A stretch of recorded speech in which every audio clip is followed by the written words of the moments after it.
Madagascar é uma ilha conhecida pela sua biodiversidade e florestas tropicais que são de extrema importância para a sobrevivência de algumas espécies encontradas somente nesta zona do mundo. Ao longo deste episódio, iremos explorar duas florestas tropicais que se encontram próximas da capital, Antananarivo. Se és novo no canal, não te esqueças de subscrever.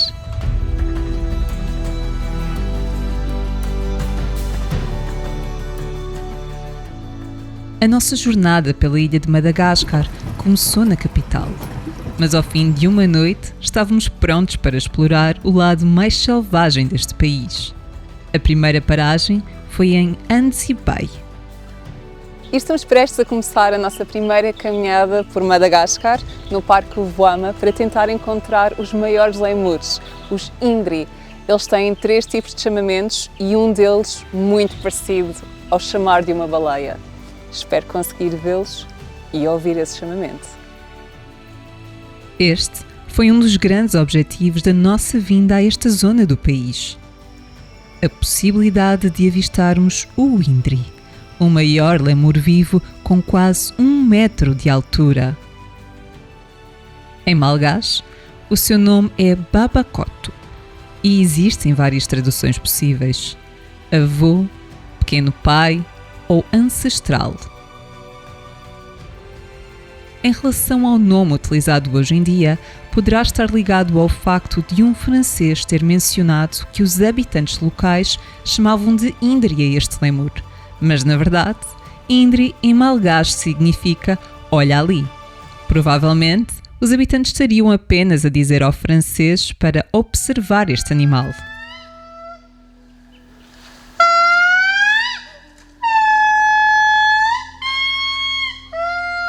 São muitas as lendas em torno deste lémur, mas em todas existe uma ligação entre este primata e a humanidade. E isso é uma enorme vantagem, já que desta forma se tornou protegido pelos habitantes locais. Às 9 horas da manhã já tínhamos avistado diferentes espécies de lémures. Estava na hora de sairmos desta reserva e continuarmos a nossa procura de animais selvagens noutro local. Inseto no nosso carro.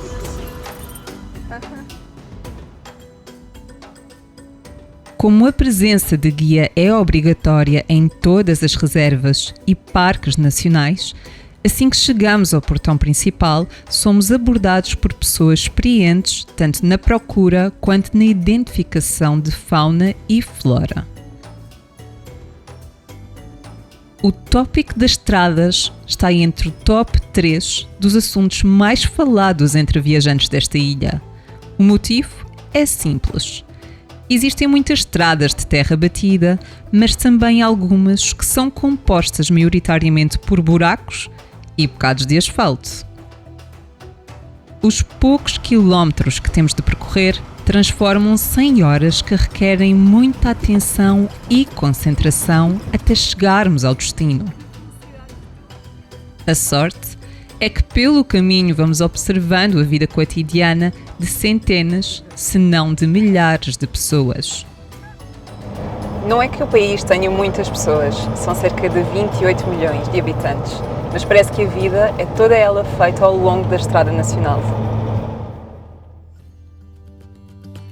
O Parque Nacional de Ranuma-Fana é um parque rico em cursos de água, e isso é notório enquanto percorremos a estrada.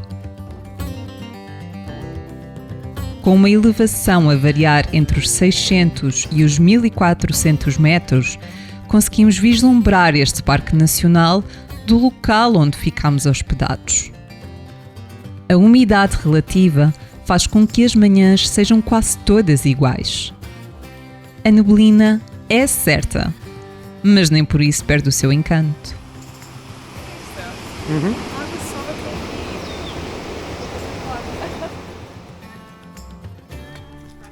Este parque tem muitos percursos pedestres para que a observação de vida selvagem seja facilitada.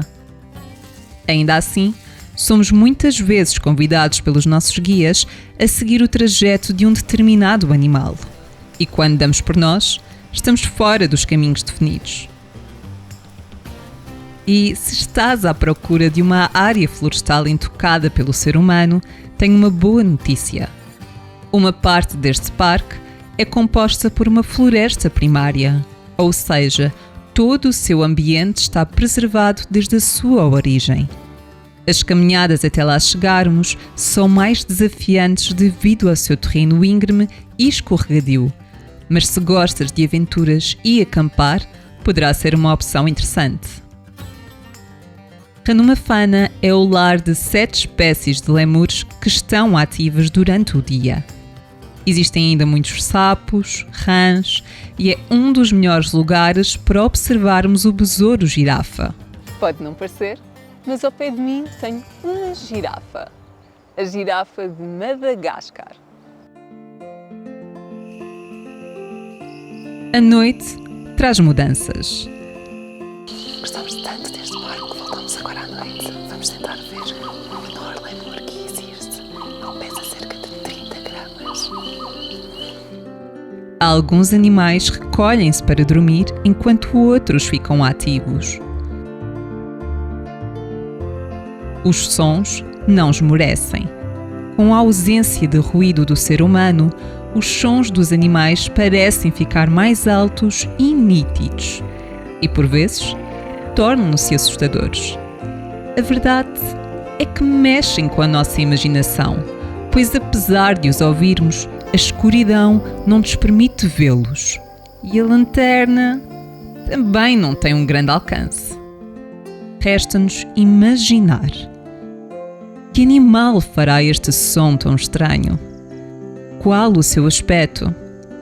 Será um animal grande ou um inseto pequeno? Mas depois, num suspiro de alívio, lembramo-nos de que não existem muitos animais venenosos na ilha de Madagascar, salvo raras exceções. Uma delas, este pequeno escorpião encontrado na casa de banho do nosso quarto.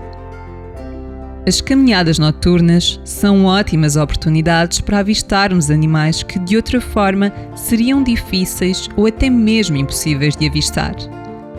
Tanto na área de Andes Bay como na de Ranuma Fana poderás maravilhar-te com lemures noturnos e camaleões. Evita usar a luz branca da tua lanterna no máximo. Ou então, opta por não apontares diretamente para o animal.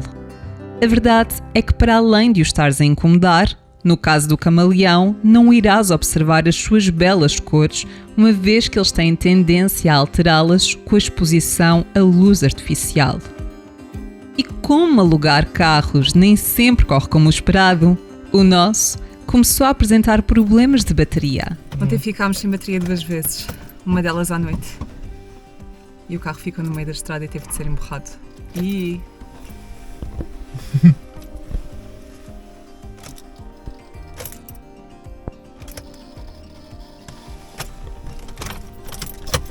Claro que não temos bateria e não vamos fazer a tour. Birdwatching. Felizmente, existem sempre alternativas. E por isso, apanhámos um taxi-bus para vermos outra zona do parque de Ranuma Fana.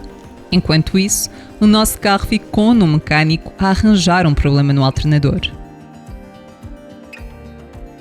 No dia seguinte, já estávamos prontos para dar continuidade à nossa jornada.